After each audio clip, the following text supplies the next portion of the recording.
York in 1954 because of the Feinberg Law, passed during the height of McCarthyism. The law intended to weed out teachers who belonged to subversive organizations. Dr. Adler and others fought their dismissals all the way to the U.S. Supreme Court. There they lost. Nearly 20 years later, however, a subsequent Supreme Court decision overturned that ruling. Dr. Adler went on to become an author, writing children's books, textbooks, and works on education theory and philosophy.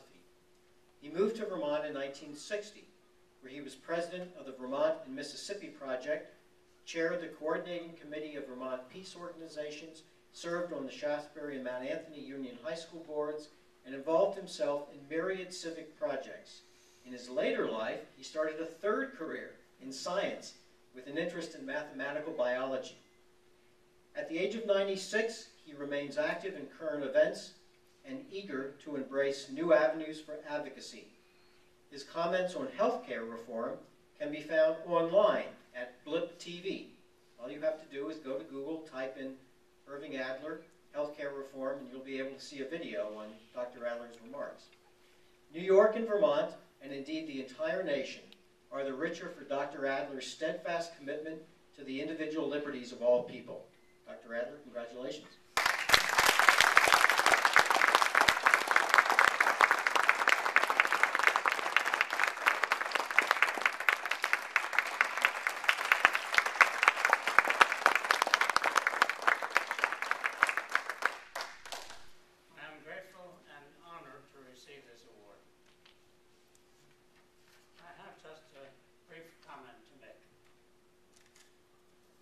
Certain historic documents that are so important in the American tradition of freedom that we expect our school children to memorize them, or in some cases they just learn them anyhow, just through frequent repetition.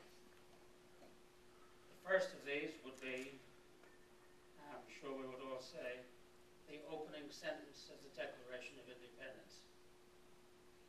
A more recent one is one of the sentences in Martin Luther King's famous I Have a Dream speech that he gave on the occasion of the March on Washington in 1963.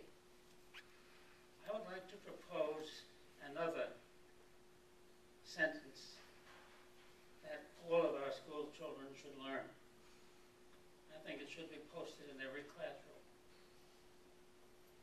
This is from the Supreme Court decision in the case West Virginia State Board of Education versus Barnett.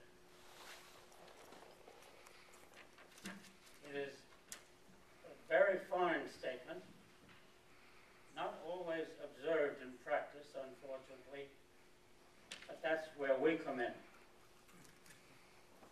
Here's what Mr. Justice Jackson said in speaking for the majority of the Supreme Court in that case. If there is any fixed star in our constitutional constellation, it is that no official, high or petty, can prescribe what shall be orthodox in politics, nationalism, religion, or other matters of opinion, or force citizens to confess by word or